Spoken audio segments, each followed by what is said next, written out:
Hi, good evening, and welcome to this week's installment of the Minority Report. I am Marlon David, and I'm your host on the program, joined by another host recently in the person of their counselor, who did an excellent job. So I don't know if as we go forward, we're going to be seeing her more often coming to host programs, but I'm your host this evening, and we have quite a packed program lined up for us today. Quite a bit has been happening in Tobago, but before we get into it, you're viewing this program on the Tobago Updates Facebook page, the most frequently used platform. However, you can also view us on the Tobago Updates website, www.tobagoupdates.com, the Tobago Updates YouTube page as well. And you can also look at us, for those of you all who are using your television, you can also view the program on M&E TV. Our numbers to call and or message are 284-6597. That's 284-6597 and 356-8833. 356-8833. And as per usual, we do welcome your calls, we do welcome your messages and your comments and so on. And I can put you on alert that we're going to be opening the lines throughout the program this evening as we tread through different topics, as we want to hear from you, we want to hear your opinions, and we want to hear your general comments on the issues that we are ventilating. As we move forward, we want to say Happy International Down Syndrome Day. And I hope that many of you would have rocked your socks, as it were. As I traversed through Scarborough today, I saw a number of persons actually wearing many brightly colored socks. Though some persons, and we had a bit of laughter about it today at the office, the idea is actually to wear two different color socks to represent the dynamism in terms of the change, the diversity, in terms of the chromosomes that actually cause the Down syndrome to come about. And because of the differences, people wear two different color socks to stand in solidarity. So I know many of us would have purchased nicely colored and nice bright socks and so on. But next year, you have to purchase two pairs, and you can join with someone and they purchase a pair, you purchase a pair, and you all switch sides so that you have one red, one green, one blue, one pink, and so on. But quite a good showing today, many persons, and I could even say that I saw our Prime Minister, Dr. Rowley, and several members of the cabinet also sporting their different color socks, standing in solidarity with the whole movement and so on. So happy International Down Syndrome Day. I want to go into a bit of something that has been troubling for the last couple of days and continues to trouble us today. I want to send out condolences to the families of those young people that we would have lost today. It's really tragic. Today alone, we would have seen, and that is what was actually ventilated, the deaths of 3 persons, one young lady and then 2 young men, one losing his life in a fatal accident in Lowlands. I want to really send out condolences to the families and the friends of these individuals. I also want to take the opportunity to send a message out to us in Tobago. Folks, in case you didn't realize, this is the 3rd road fatality in 3 weeks, just as many weeks. And I think that it is time that we actually take stock of what is happening and we begin to more so become our brother's keeper. We would have seen the young man who many knew would have worked at Cost Cutters, one of the young persons there. He would have lost his life in Scarborough, and that followed on the heels of a well-known biker Dash, Mr. Dash, who himself very tragically lost his life, and as we say, freak accident. And let's become more mindful, and let's become more aware, folks, of the times that we're living in. And it's important for us, and I'll always go back to this, it's important for us to cover ourselves and our families and loved ones daily with prayer. Let us not become so complacent, and Tobago, I can say this because Tobago has always been tipped to be a very religious society. We all know about church and prayer, and I want to encourage us to really take the opportunity, take that time, pause a bit before we go anywhere, before we do anything, and just offer up a word of prayer, protection, guidance. And I mean, let's all really, just as we would have stood in solidarity today for Down Syndrome Day, let's stand in solidarity to begin to really pray for our nation, to begin to pray for our young people. We have too many untimely deaths, as it were, and we really want to be able to see a turnaround in these events going forward. Coming out of that, I just want to do some highlights. We would have seen the Gulf International, the Gulf Intercol, held in Tobago at Mount Irving Golf Course, where children as young as aged 3 participated in this event. The children were guided by the CEO of the Irving Golf Academy. And I know we would have had many images throughout the last week or so on social media and on TV and so on, with these young children really excited and some of them being interviewed. Congrats goes out as well to Mason Hall, Tobago student, 14-year-old Bijan Hall, right, who was selected Junior Tennis Player of the Month by the Tennis Academics in Europe. Brilliant, I mean, real an anomaly. Bijan Hall, very, very talented and gifted player, and I think that he is not only flying the flag of Tobago and Trinidad and Tobago, but also showing that as a young person, he can make his mark against the international competition and so on. Congratulations as well to Goodwood Secondary student Amira Pollard, who placed first in the UE History Fest 2023 in terms of the secondary school's essay writing competition. And a remarkable job yet again by our homegrown students. Also, congrats to the communication studies teacher and acting vice principal, Mrs. Kimari Richardson Thomas, who guided Amira throughout this entire process. Speaks volumes to the commitment that we still have from our teachers. I know many times you hear persons saying that teachers now, they're not committed and so on, and I tend to disagree and I beg to differ. We are seeing the products of that commitment daily, weekly. As a matter of fact, thus far every week on this particular program, we are announcing and giving congratulations out to many students who are excelling academically in the area of culture, in the area of sports as well.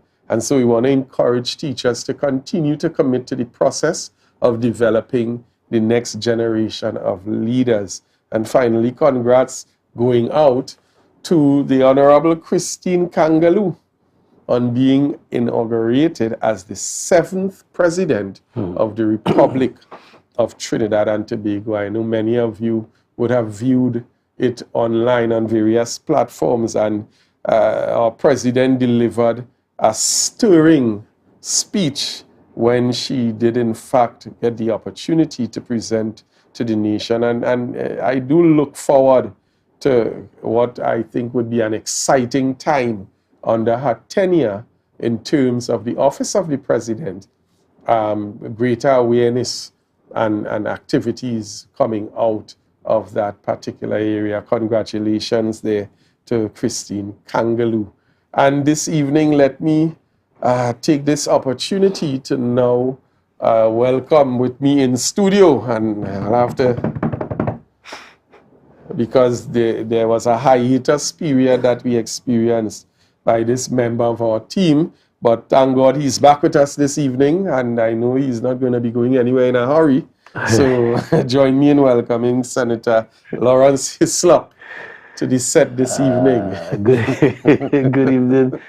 Good evening, Maryland. Good evening, Tobago and Trinidad and Tobago. It is truly a privilege to be with you and to be with our audience on another Minority Report. And I want to also take the opportunity to extend condolences. And I want to single out. I'm extending condolences to all the families and all the friends and so on of those persons who would have lost their lives today. But I also want to single out the Miller family because I had the privilege of working with Halima for a number of years at RBTT back then. And she was indeed a industrious young lady and always there willing to make a difference in the organization and for her customers. So to Mr. Burt and all the siblings, I just want to extend my condolences from a personal standpoint, especially to the Miller family. Yeah. Thank you very much. And I want to take this opportunity as well to say good evening to our minority leader and minority councillor who are not with us this evening physically, but definitely with us in spirit. They are unavoidably not going to be present because of additional duties that fall under their particular responsibility. And so there are different times that because of these responsibilities, they cannot be in two places at the same time. So I want to say good night or good evening to Minority Leader Assemblyman Kelvon Morris and the Minority Councillor, Mrs. Petal Daniel Benoit, who both represented as well very, very well yesterday at the inauguration. Yourself as well, yes, Senator. I saw you all very photogenic and so on at the inauguration, representing Tobago very, very well. And so good evening, guys. And I know you all are locked on and also taking note of what we're going to be doing this evening. Before we get into Tobago's business, Senator, I want to give you the opportunity. You were absent for a little while, and you were attending the official program, the 71st Westminster Seminar on Effective Parliaments taking place in London. I want to give you the opportunity to just share with our viewers briefly what the experience, what it was about, what was the learning experience, how you treated with it, and now that you are back, how do you feel going forward with what you would have gathered or gained in this particular forum? Well, thanks, Marlon. Let me say that the Parliament of Trinidad and Tobago, Republic of Trinidad and Tobago, takes training of its personnel very seriously. I think I always make the statement that if all of the public service operated as the public servants in the Parliament, we would have one wonderful public service, because we know that we have challenges as good as our public service may be at times. We know we have our challenges with service, and I want to say that I was chosen as part of a delegation of 3, myself from the government bench, MP Ravi Ratiram from the opposition bench, and we were led by the acting clerk of the Senate, Mr. Brian Caesar.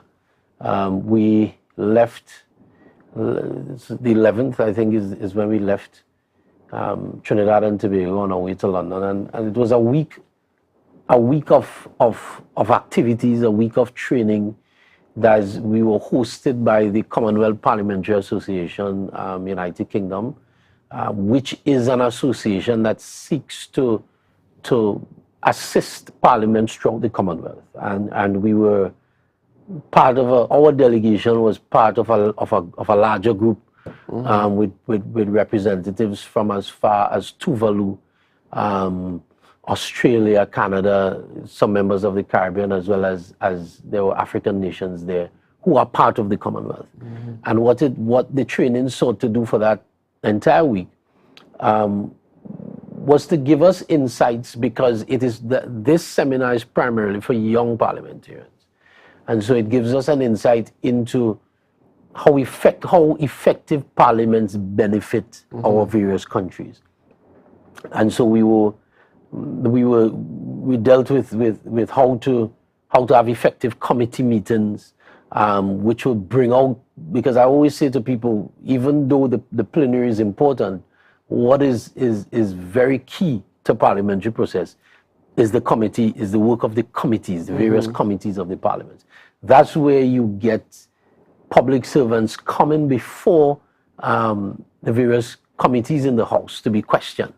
And you get more information about what's going on in your country through your committee stage than through the plenary sitting. So we dealt with that. We dealt with public speaking, and one of the highlights for me was actually being out with one of the MPs, MP Bell, from Stratham constituency in London. Young woman of Ghanaian descent, who is doing a lot of work in her constituency, predominantly black constituency, and a powerful young lady at that. And so that was one of the high points for me within the entire week. So we dealt with the role of the speaker, the role of the MPs, and we got a sense of the other jurisdictions and how they operate. There's some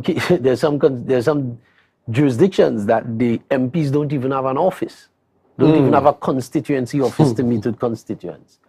So it gave us an insight as to how we could better develop our parliament, as well as there were territories, countries that saw the work of other parliaments and were able to try and take these things back to their parliaments to see how best we could do it. We took part in the Commonwealth Day celebration, because we were there for Commonwealth Day, where we visited Westminster Abbey, was addressed by the King, and all of the pomp and pageantry that goes with that. We also were fortunate to be there for the Budget Day at the House of Commons. And I was privileged as to be one of those chosen to actually be in the House of Commons for Prime Minister's questions that took place before the budget was read. So it was a full week, a week of a lot of work, but it was beneficial. And I see you have some photos up. We were actually visiting the borough of what's the name of the place? I gave you the information. I can't remember this borough exactly, but that lady there is the first Nigerian woman of Nigerian descent, first black woman to be mayor of that borough in London. And so yeah, we have a picture with her. They're a powerful woman. When she steps into the room, she commands attention in the room, right? She was in full regalia for our visit. So that was the group that I was with on that particular day where we visited. This is the CEO of CPA UK. So we had the opportunity to meet and greet, and to not only to learn but to network, which is also very important, very key. Yeah, so it was a full week, a great week. This young lady was the flag bearer for the Commonwealth Day in Westminster Abbey. She's a student in the Royal College of Music from Arima. So it was indeed an experience, and an experience that should redound to, even if it's just in my small sphere as a member of committees, because I'm on 4 committees in the Parliament. That will assist me in bringing better service to the people of Trinidad and Tobago and Tobago directly. Yeah. It seems that you really had quite a busy yeah, week. It was not a holiday. Yeah. It was indeed a working... I think we'll forgive you then. We will definitely forgive you. Busy. So, folks, this evening we are going to be having a few discussions, and we're looking at the theme, Tobago in Crisis. Yeah. And I mean, I think that every day we have unfolding events that continue to make this particular theme more of a reality. And as per usual, as we get into our discussions, I want the director to play a clip of our beloved Chief Secretary and some utterances that would have been made with respect to him and asking. And it's critical that we understand that what we do is nothing more than holding this administration to their standards, to their statements. Many persons, well, not many anymore, some persons still feel like they want to say, well, why it is the minority leader talk? Why they saying this? Why they doing that? All they give them No, these are the standards that this administration set. And so it's important for the minority to remind the public that this is what was said. So I'll ask the director to run that clip for me, please, as we enter our discussions this evening. We are going to, in a very systematic and structured manner, ensure that we have such platforms available for our young people. We talk about the regularization of our teachers and the fact that so many of our teachers, like I was, are still on contract. And not just on contract, they're on contract, but they can't tell the last time they signed an actual contract. And they're on contract and gratuity coming when it won't. They're on contract, but no raise of pay. They're on contract and are being paid less than teachers doing the same amount of work. PDP is a fair government. And we believe in parity. And if regularized teachers can be paid at a certain amount, contracted teachers can be paid at the same amount for doing the same work. Equal pay for equal work. I will double down and remind you that we did not have to sign this. We did not have to take this oath. But we decided to do this because we want to hold each other accountable. And such accountability starts with me. It starts with me as the head. And guess what? The standard you hold for the team cannot be the same standard you hold for me. The standard you hold for me has to be higher than the team. And you have a responsibility to keep me in check. And I assure you, the team of 15 I have, or the team of 14 that will join me, is not really a team of yes men and yes women. It's a team who will pull Farley up when Farley needs to be pulled up. And so I could stand before you without any fear whatsoever that they can't call my name the way that we could call their name. I could say that without any fear whatsoever. I also can say to you tonight that as a team, we have made a commitment to hold each other accountable. So, folks, we begin this evening with our Chief Secretary speaking about holding him accountable for what needs to take place. And I want us to dive right into the discussion. We would have seen over the last year the total decimation of our construction industry, where we would have heard about an audit report, where we would have seen contractors blacklisted, where we would have seen monies that would have been owed been simply pushed aside, and we would have seen the manufacturing of a number of new projects, especially in terms of the roadworks that has been a bone of contention, where we saw an entire development budget being handed out to contractors who are not from this particular economy. However, recently, just about 2 days ago, we saw in the media information circling that the THA was now releasing a 30% payment to Tobago contractors. And many persons began to hail this as an act of good nature, as something that, well, look, the Chief Secretary is now making good on his word, and so on. And some people were actually applauding the act. However, there are several questions that come to light just with this particular information. So now the THA has admitted that they need to start paying the contractors, and would have begun to, as it were, based on the information that has come to hand, schedule payments, part payment for work that was done and completed.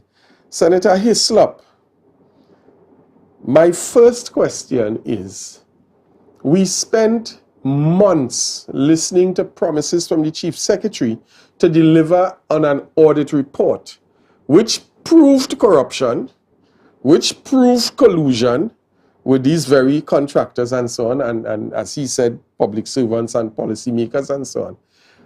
And now we are seeing as if that never occurred. Just a message coming out that we're going to start to pay contractors. Tell me, what was your first inclination when you got this information? That they were about to pay contractors? 30%. That it is long overdue. Mm-hmm. Listen, sometimes I'm baffled. I'm really baffled by the defense that people put up with some things, certain activities of this administration. The administration keeps moving the goalposts every single time, and I guess it's convenient to them, the goalpost moves. Because the reality for me, and I keep saying it all the time, if this was a PNM administration in power, a lot of the things that this administration is doing, the hue and the cry and the noise and the kankatang that would have been raised by not only individuals but by entities, by senior officials who would have passed through this island's governance, the kind of noise that would have been made if it was the PNM.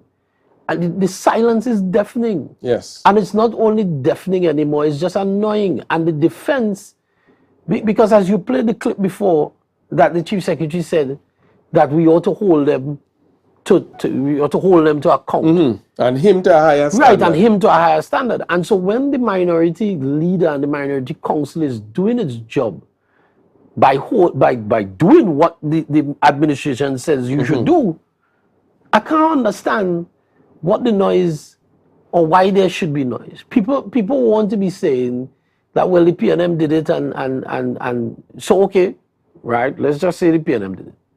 PNM did it. You said, and I'm using your words, you said that we were corrupt. You said that we had bad administration, poor governance, and you were going to do better. But what we are seeing with our own two eyes within Tobago at this point in time is that we are worse off than we were. And we are worse off than, let's just leave out COVID out of the mix. Let's remove COVID from the mix. You go back to 2 years before COVID, we are worse off now than we were 2 years before COVID, even during COVID. Yes. Because when you look around this island, it is no longer COVID that has the island stagnant. It is the administration led by the Honorable Fali Augustine that has the island stagnant. So on top of COVID, we are now faced with an administration that has just added its own competence. That's not the word. I would use the word incompetence. Right, go ahead. But that's what we're seeing. And unfortunately, the Tobago is receiving nothing. Now, I want to, there are 6 questions and concerns that I want to just ask concerning and surrounding this particular situation before we actually move forward from it. Firstly, is this in fact, if this is in fact pertaining to the same Tobago contractors that we've been looking at, doesn't it mean that the Chief Secretary is indicating that there is no longer any concern over perceived corruption? Well, then he has to say that. Because the reason, and I said from this standpoint, the reason why they were not being paid, the reason the Chief Secretary gave for the contractors not being paid is because there was perceived corruption, poorly done work, and that's why they were not being paid. I am not here holding any brief for any contractor. As we've said over and over again, if there was corruption, if there was poorly done work, I'm in the sector. I'm in the construction sector, in the transport sector. And if there was poorly done work, then by all means hold the contractors to account. Agreed. But then you can't say that you're not paying because there was corruption or perceived corruption. You're not paying because there was bad work, and then you've said you're paying 30%, but what was interesting, Marilyn, is that you have not identified who you're paying and for what works. Now that brings me to my next question. Would this indicate that full payments to the contractors would be forthcoming?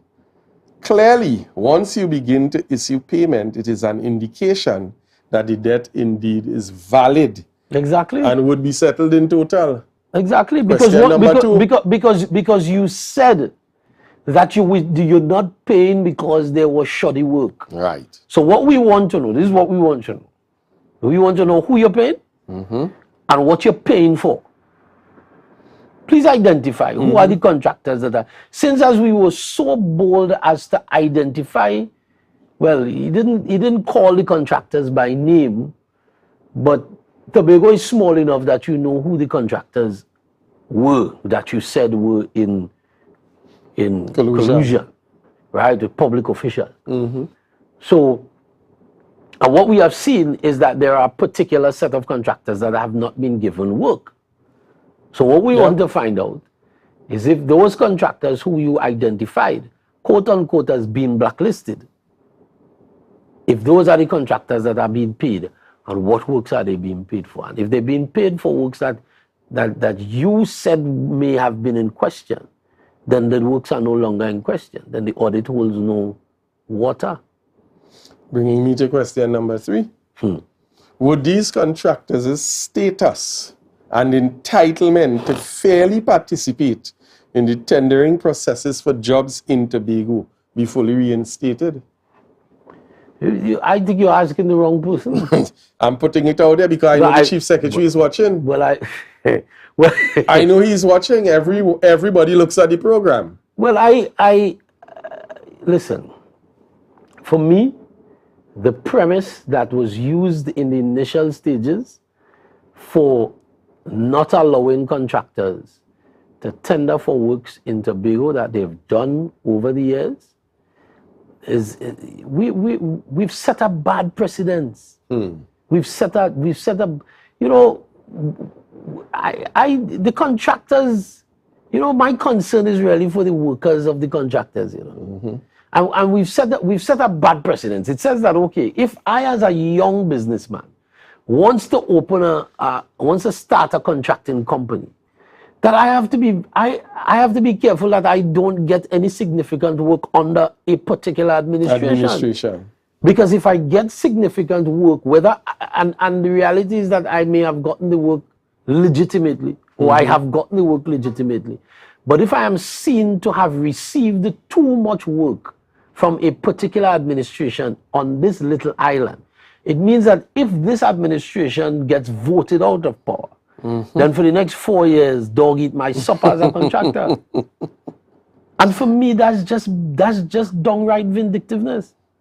Because when we should be considering building Tobago's capacity, okay, let's just say that there was corruption. If there was corruption by the previous administration, well, you are in office now. Put the necessary steps in place. So that what you allege happened before isn't repeated. But why are we doing this to indigenous It's gotten Tobago worse. businesses? Who's benefiting when we do our own that? When we treat our own the way that our own has been treated in the last year and months. We need to be wiser than that in Tobago. Not because somebody is successful. We should be applauding success. Exactly. Success should be what every single Tobagonian should strive for. We should be happy we have people that could compete with some of the bigger contractors in this place. Yeah. But no, And I mean this particular one is the one that I am very, very concerned about. Does this mean that the long-awaited audit report, which was the basis upon which contractors' payments were retracted, is no longer going to be presented as a presentation would only confirm the corruption charges, which probably now cannot be validated? I await, and for me, those questions that I asked are significant for me. Who are the contractors that you are paying? Because the statement was just Tobago contractors. Yeah. So who are the contractors that are being paid, and what works are they being paid for?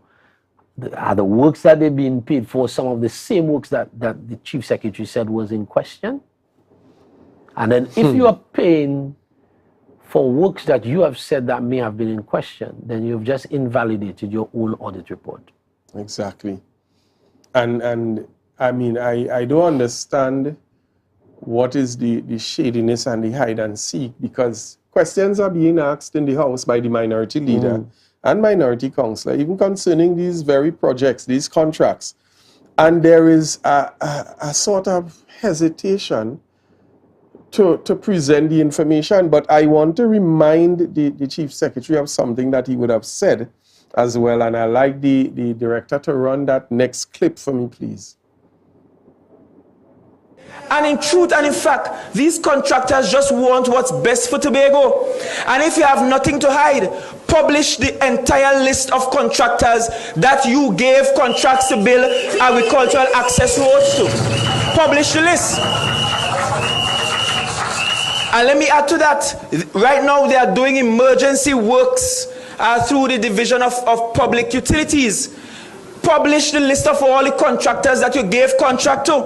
Let me see if you give contract to only one or two. Mr. Duke just spoke about the blue-eyed boys and girls, those who are part of the royal family, that contractual oligarchy, that incestual relationship whereby only a few get everything, whereby they're in bed with only a few over and over again, and they're not spreading out the thing so that everybody gonna eat a piece of the pie. Publish the list of the contractors. Let me see who you give the contracts to. You have a right as a public to know. That's your right. The law says you should know. And if you're not publishing it, we will file freedom of information requests. You have to publish it. Let us know where you give them to, so people can see whether you are fair or whether you are above board or not. So here we have the Chief Secretary, pre-election, being very vocal and adamant about transparency and publishing companies and contractors and so on. Yet still, of the several questions asked of himself and his administration, there are several of those questions that are unanswered, with a reluctance to provide the information. We saw with the Secretary of Infrastructure, Trevor James, when it took months for him to provide a listing that was asked of him, where he was the one that said 40 contractors participated in the process. Yeah. It took him months to provide information, for the information to get to the public, and there was not 40, there was more like 6, and then it went down to 3 or 4, and so on. And again, this is to remind the public that all we are doing is holding this administration to their own words and to their own standards. And so you cannot say one thing pre-election and then post-election in office, there's a fully different conversation. As the minority leader always alludes to, this administration says one thing, but they never do what it is they say. Folks, we are opening the lines at this time, and I'll give you the contact numbers once again. The numbers to call are 284-6597, 284-6597, and 356-8833, 356-8833. The lines are open because, again, we want persons to be able to voice your opinions and to share information as well as we peruse through these particular topics. And we're going to be heading in the direction, because over the last couple of days, we would have seen being ventilated in the Tobago domain a number of concerns as well about payment of salaries for agricultural workers. And that is something we're going to head into it a bit, because there's some information I want to share on it. But let me take the opportunity to welcome back the Chief Secretary and his full delegation from their Jamaican trip, where they enjoyed quite a lavish time and was frolicking all over the place, while persons going on 4 fortnights without being paid. Folks, the numbers to call are 284-6597 and 356-8833. Also, feel free to send your voice notes or your messages, and we can also read the comments out as well. You see, for me, Marilyn, it's sad that this is where we sit as an island, where significant promises were made, and when you listen to the campaign, and I wouldn't, should I call it rhetoric? But when you listen to the campaign speeches of the Chief Secretary, and his then, well, and our present assemblyman, when you listen to the campaign speeches, you got a sense that, well, that was the theme. Let me fix it. But it seems like the present administration fixing itself.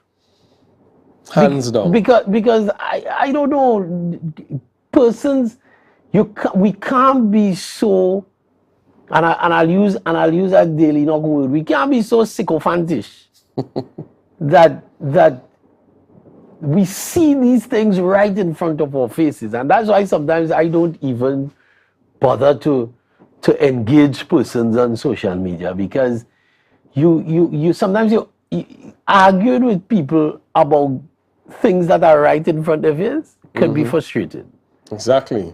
Because it's right there. You said to us that those things that we did wrong, but yet you come in and you're doing worse. Because I'm telling you, if these things, if contractors were not paid, if workers going on 4 fortnights were not paid, and it was a PNM administration in office, people will be picketing. Yeah. The same man who is now Chief Secretary would have stood up in James Park creating a ruckus. The same thing that they don't want the minority leader to do. Exactly, the same thing that they find the minority leader should not be doing. But what is even worse, and again, I have to quote the minority leader on this. This administration continues to govern on Facebook. They continue to govern on Facebook, and it is so sad, because I want to highlight a particular conversation that someone would have had with the Chief Secretary, one of the employees of that particular division in agriculture, that person was literally pouring their heart out, begging for assistance over the time. And I want to pull up that just the screenshot of the conversation today. I'll ask the director just to pull that one up. And let's look at something. This person is saying, only when I reached out to the Chief Secretary things started to move swiftly. And what he explained to me, it was clear to understand that these workers at the office not doing their jobs. Thanks, Director. You can take that one down. Now, you heard what he said. So the blame is being placed at the feet of the workers. So I'll ask the Director to pull up the next clip.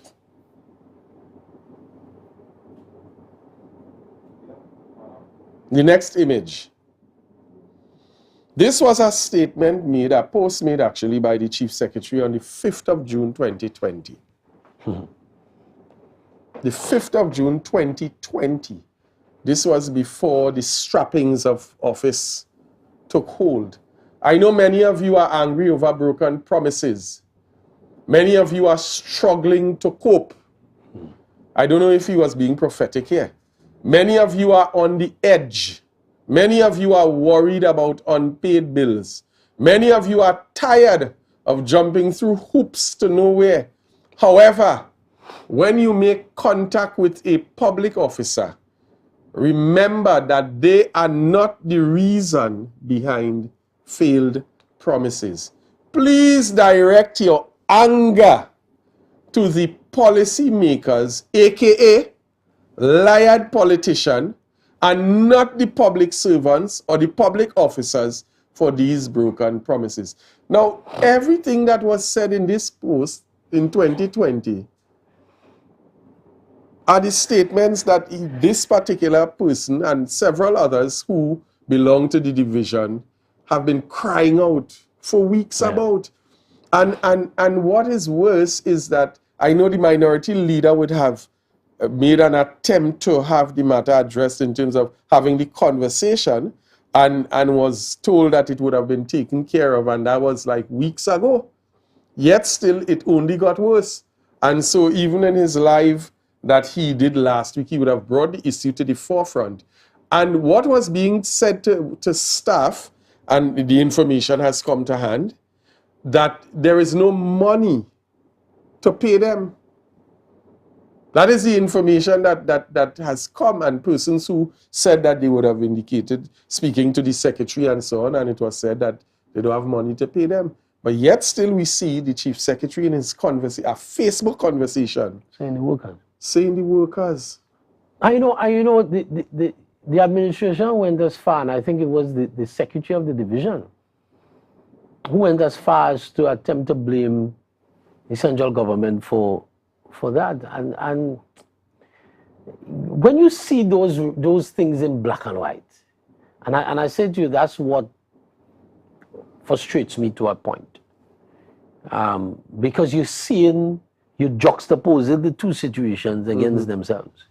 You've seen what was said before we got into office, and then you've seen what is being said after we got into office. And it appears to me that persons are just willing to just sweep it under the carpet. But you can't blame the central government, because the government has given its commitment to give to the Tobago House of Assembly its budgetary allocations, and it has been doing it on time. You cannot, that argument cannot be raised. The issue now is not money. The issue is the management of the money that you get. And so the challenge that we face clearly with the administration is that the administration is unable to manage its subvention. Because we have money for other things. Clearly. We certainly do. Clearly. And we have money for the things that we want to do, but when it comes to the bread persons, and butter issues, which is what they campaign on as well. Bread and butter issues. When it comes to the bread and butter issues, we are hearing are excuses. Yeah. Are excuses. And I mean, I am searching for the response given by the secretary herself, Natisha Charles Panting, and I hope that before we close off that we can get that, but she would have put out a release as well. And I'm seeing persons on Facebook, and again, as I said, this administration governs on Facebook. I'm seeing persons on Facebook taking a toll to persons who are reaching out and saying to them, hold strain. They're saying to them, don't say anything, wait. It will come just now. After 4 fortnights. Now, let me just back up a bit and give some perspective on that particular conversation that I shared. What that individual was saying is that after reaching out to the chief secretary,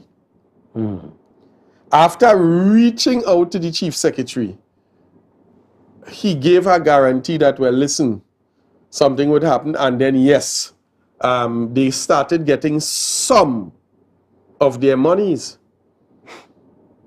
And somebody entered the conversation and said to her that, so you have to call out the chief secretary on Facebook to get money that you are owed 4 fortnights.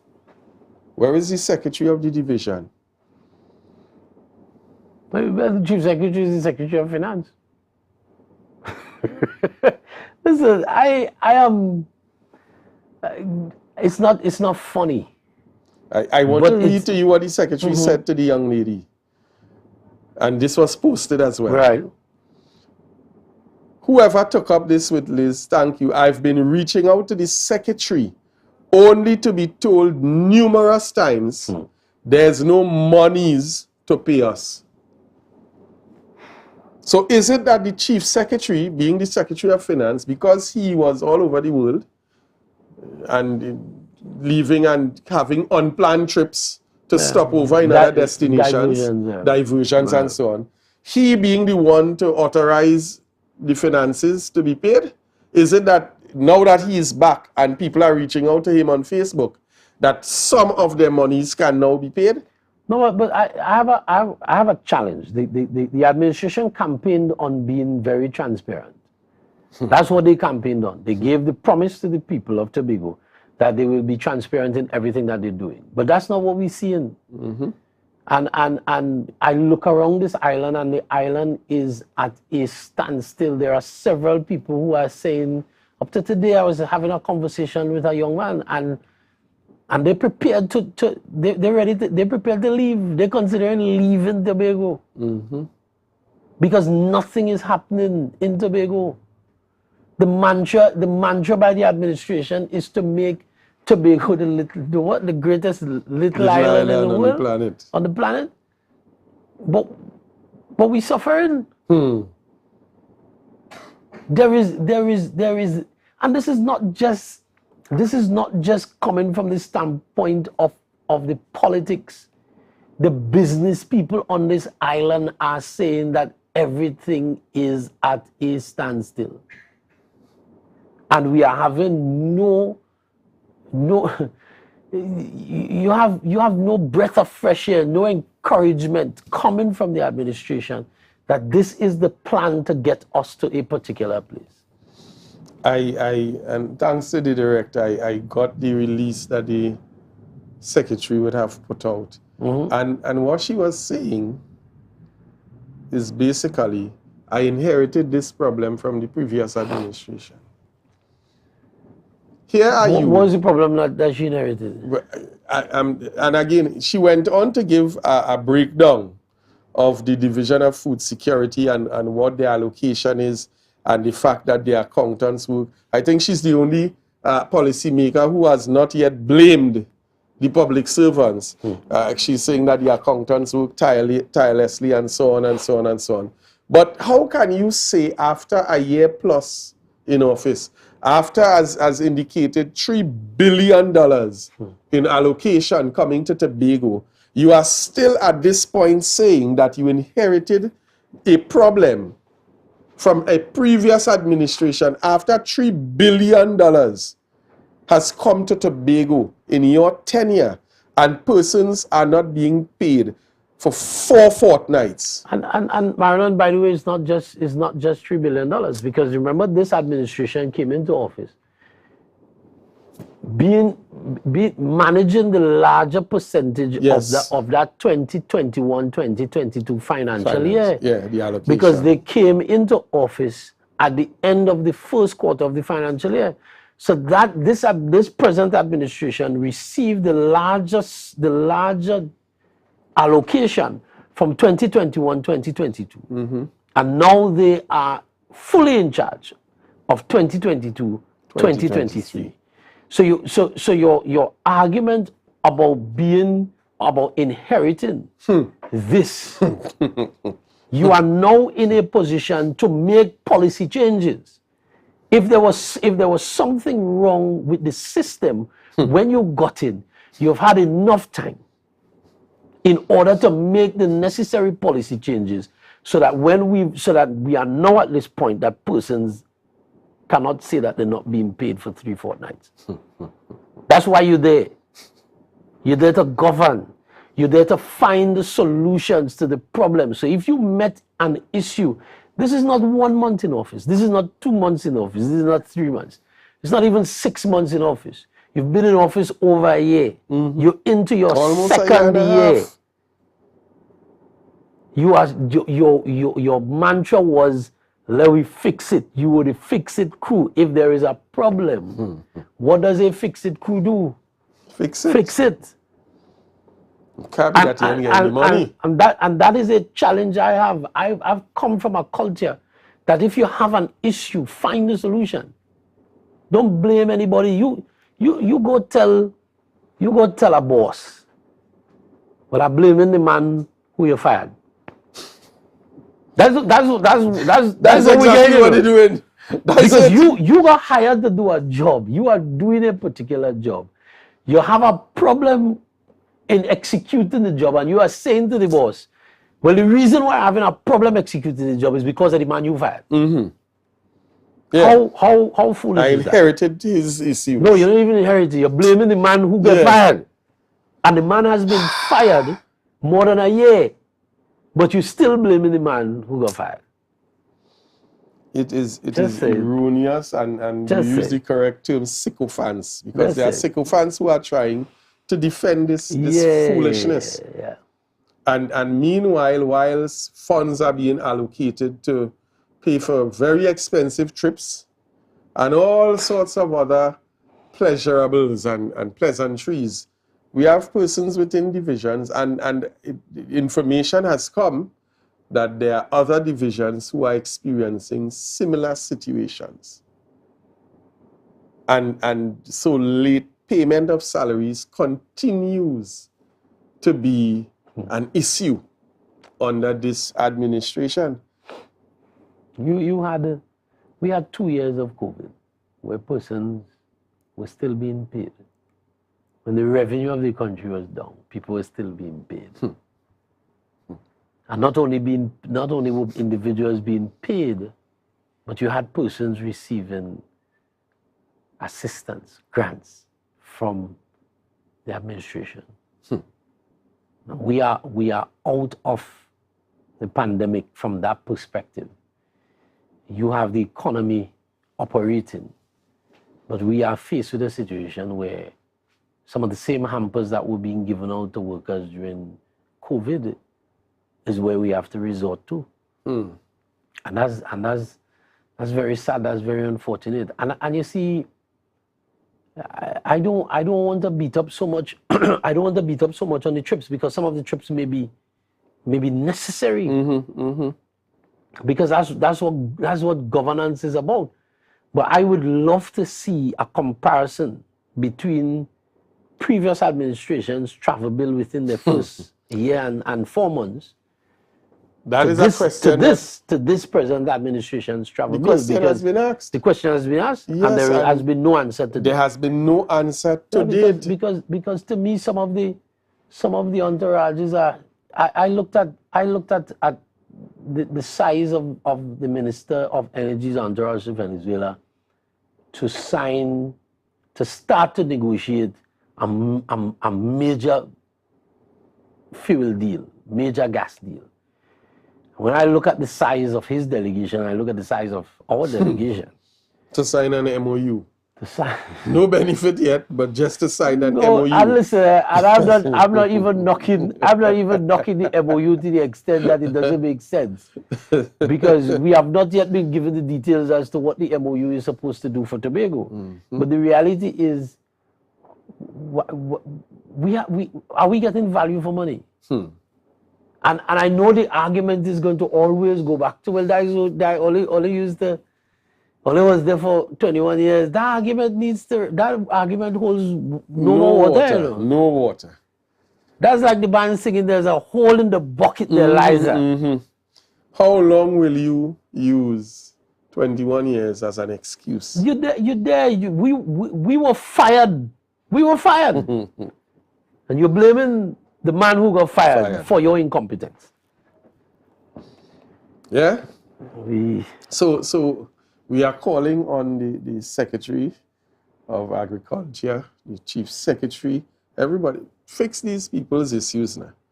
The bread and butter issues that you all campaigned on, that you all said that would have been alleviated. We're hearing public outcry daily, that these issues, not only were they not fixed, but they have gotten severely worse. Persons are crying out, and there was a series that we did as well called Feeling the Pain, and I think that it is even more relevant now that many persons are, in fact, feeling the pain. Yeah? Now, folks, our time is now running down. The lines are still open. We still want to be able to give persons the opportunity to I'm seeing here some of the photos. I'll ask the director, he can just share it while we're speaking, because he would have made a reference to the size of the delegations and so on. So the lines are still open, and we are still open to messages and calls and so on. But before we leave this evening, there are several other topics that we had intended to raise, but again, as usual, time is always not on our side. There's one thing that I wanted us to just ventilate a bit before closing off, just for a couple minutes. We saw circulating on social media today something that really was heartrending, where we saw an incident occur on a tour operator's vessel out at the Buku Reef, where there was an open fight, all-out brawl, right in the view of tourists who would have been visiting Tobago and come off the cruise ships. And I mean, it was circulated through various means and so on. And everyone, I think, there's no one who doesn't understand the impact of that this can have on not just the tourism product, but the cruise ship industry. And if there's any negative rating, travel rating and travel advisory now imposed on Tobago and visitors coming to Tobago. But what is even worse is that the previous administration, I'm seeing that we have a caller online. Let's take the call. Caller, good evening. Good evening, Mr. David. Hello, caller, good evening. Yes, good evening. Mr. David, I would like to understand what is happening with the website that then Councillor Hello? Hello? We are not hearing.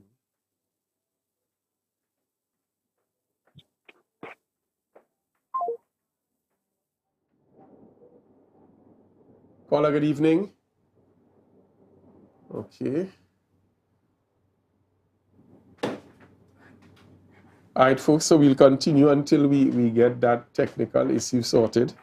Yeah, and the previous administration under, at that time, the leadership of then Chief Secretary Ansel Dennis would have taken certain steps to address that whole industry, the tour operators and so on, where legislation, even policy, yeah. policy was put in place, and to now bring this industry, the tour operators, into a more structured approach where training and development would have now been provided and so on, and the entire that whole front there, Storby and Pigeon Point and so on, it would have now taken on a very professional. A task force was also set up to begin the implementation process that would lead towards a more polished product. And I mean, it's no secret. Everybody knows that when you go down there, the guys are all over the rushing cigarettes in the mouth. And I mean, there's quite a lot in terms of what we call the hustle that takes place, and the touting process that the previous administration and previous chief secretary sought to address in terms of refining that process. Fast forward, and this administration comes into office and went ahead to scrap every single plan, every initiative, every training program, workshop that would have addressed that problem. You know what was significant for me when I saw that video? One of the visitors who was the closest to the activity, the first thing she did was to grab for her phone and start to record. And now I have been privileged for a number of years. I worked the taxi service on the cruise ships, airport as well. And I did that for a couple of years as another source of income. And so I had first-hand tip of the spear kind of experience with our visitors to the island. And one of the key things for visitors is for them to feel comfortable. Safe. They must feel safe. They must feel comfortable. And it is embarrassing to the island now. Now things can happen, but it is embarrassing to the island because not only do you have the fights, or you had the fight. Let's not make it plural. Not only did you have a fight, but the situation with the hustling is an ongoing situation. Yeah. And that is what hustling can lead to. Now there's you heard side stories about there may have been an accident and one ram each other and that kind of story which escalated into that. But that being aside, I don't think any Tobagonian can be comfortable with how these young men approach visitors to our island to get tours to the Boca Reef and Island Pool. I don't think anybody could be comfortable because we've tried. I know in the past the associations have tried to stamp out the kind of hustling even at the cruise ship complex with the taxis, right? And that has been managed to an extent because you have the marshals inside of the terminal who will approach the guests as they come off the ships and basically sell the package. And the reality is that most of the guests who are on these ships already know where they want to go before they come off the ship. So a lot of the times when they come through the terminal and they get to the marshals at the point, it's just for them to put them in a vehicle and the drivers take them and they're off on their tours and their trips and so on. And so that part of it has always been quote unquote managed better. But then when you have a situation, and let's put it outside of the cruise ship. You have even domestic guests who come from Trinidad and just walking up to Pigeon Point. And these guys, even when they're walking on the sidewalk at Storby, these guys approach them sometimes in such a hostile manner. Now I know the guys are attempting to make a living, but there has to be a better way. And the truth about the matter is that a better way was being sought. Yes. And what you have to do with people when you have challenges with buy-in is that you have to continue when an individual is accustomed to doing something in a particular way. You have to keep pushing and Yes. prodding and needling at it until you get what you want. You don't just throw the baby with the bathwater and allow the thing to continue. Scrap the entire because program. you know what would be sad, and God forbid we should get to a point where a visitor is treated with in a hostile manner, in a violent manner. There's physical altercation. God forbid we get to that. But before we get to that, what we need to do is to put the systems in place so that we don't leave it open-ended to have a situation. There's nothing wrong with having these young men, even in a t-shirt, looking professional, acting professional, and still have your Tobago-ness with your professionalism. We have to be able to do that, keep who we are as a people, but still when we approach the guests, that they feel comfortable, they feel safe, they say, yeah, this is a place that I could return. And I mean, it really begs the question in terms of priority, in terms of having a plan, because we are seeing the administration traveling to places to promote the destination. And in the destination, we have a number of issues to be treated with that we can say are literally embarrassing Tobago. I remember recently we had an incident where a cruise ship actually docked, I think was in Charlottesville, and no one knew that it was actually going to be there for the day. So we're seeing a very haphazard approach even to our tourism industry, and thank God that the cruise ship season is upon us. And yesterday, I think it was, we had two ships docked in Scarborough, and that is definitely good for the island. And we applaud the fact that these ships are returning, that the tourism industry in itself globally is being revitalized. Once the economies around the world open, people are going to travel. People will travel. It was inevitable that we were going to have a ramp up in our tourist arrivals. But what will always be significant for me, having worked in that industry from a tip of the spear, because listen, the policymakers who make the policies, you see the men in the trenches, you see not the men, the people in the trenches. You see the taxi drivers and the tour operators and the reef boat operators and the tour guides. We are the people, and I say we because I've been there. We are the people who we have to engage with these people one-on-one. And you know what the guests want. It's service. And there's nothing wrong with giving excellent service. It is not servitude. Yes. There's nothing wrong with being nice, with being nice, being polite, being mannerly, and giving excellent service. That's what you're in. You're in a service industry. But what has to happen is that the policymakers have a role to play in creating framework. So that because I remember not destroying that even as a taxi driver, you had the Know Your Country program that you had, your customer service, all of these things training you had to go on in order to be certified as a taxi driver. So when you talk to your guests, you know what you're talking about. And when you treat your guests, you treat your guests with a level of class that is second to none.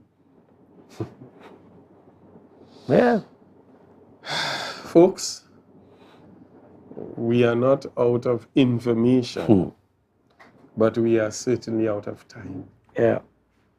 I really want to thank you all for consistently supporting the Minority Report and the information that we share here. Every bit of information is the business of every Tobagonian, of every Tobago stakeholder. And I'm debunking those who feel that the minority should not speak out. But everything that is presented here on this program, even in the House, when the minority leader and minority councillor go to the House as they will on Thursday, everything that is presented is in the best interest of Tobago. And as always has been said, when something is good for Tobago, then the minority will support it. But when something is not good for Tobago, then it will be ventilated, it will be brought out into the public domain so that the court of public opinion can weigh in on the discussion. And so we continue to advocate, we continue to present the facts, we continue to present information, and we continue to call on this administration to make good on their promises to Tobago to fix things, not destroy, as we've been seeing over the last year plus. Tobago has been decimated, and we're at a point now where I think the average person is wondering if there is anyone with the capacity to continue the management process. And we would have heard the minority leader end his live last week with a call to the chief secretary and his quote-unquote illegitimate administration, because they didn't come into administration as independents, to let's go back to the polls. let the people validate your tenure. Let the people decide. Let the people give a fresh mandate, because clearly what we're seeing here now is that we have a lot of runaway horses. Yeah. A lot of runaway horses.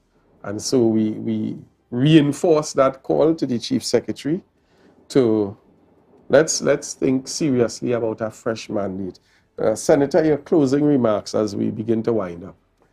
I'm a Tobagonian first, Tobagonian.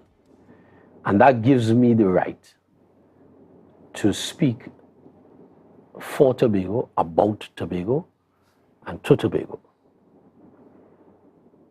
And what we are seeing so far from this administration, there's a lot to talk about. And the lot that is to talk about is not good. Because all we have received from campaign to governance is talk. That's what we have received. From the campaign to the governance, we've received talk. We have not received performance. And you said that you were going to fix it. But what we are seeing is that you are fixing yourself.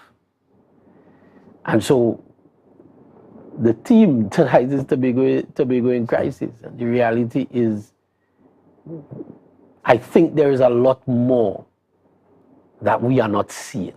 And I think there's a lot more damage being done to Tobago's economy and to Tobago that we are not seeing. And the truth about it is, when things like these happen, you may not see the results in the short term. But medium to long term is when you are going to start to see the results of poor decisions. And so all we asking for, not for the benefit of the PNML, what we asking for is for the benefit of Tobago, that you do, and this is to the administration, to the benefit of Tobago, because we all live here and we all are feeling the pain, whether directly or indirectly. We are all feeling the pain, and all we are asking for is for the administration to do what they said that they were going to do. And if you can't do it, it means that there was nothing to fix. I'll leave it there for now. Very well said. If you can't do it, it means that there was nothing to fix. So folks, we have come to the end of our program. As indicated, there are quite a number of issues that we still have unventilated. However, next week, God's willing, we're going to be back here on the Minority Report to continue treating with issues of labor on the island in terms of employment. And I mean, we would have heard this Chief Secretary say that Tobago has too many employees. The THA workforce is too large. and we have seen now a rigorous, or information has come to hand that a rigorous drive to employ people in the quote-unquote morning work positions has now been spiraling, and we have labor caravans going around offering employment opportunities coming out of the Department of Labor. The same thing that we were accused of. The same thing, but we are going to prosecute. I'm sorry I won't be here next week. I have said it's sitting next week Tuesday. So I won't be here. Man. But the good news is we're going to have the minority leader and minority councillor in fine form coming out of the sit-in, so that they are going to be in ripping form next week, Tuesday. Excellent. So folks, I want to say good night. I want to encourage you to log into this sit-in as well on Thursday. Let's continue to be informed. Let's understand what is taking place in Tobago. And I am Marlon David, your host for this program, saying have a wonderful night and God bless.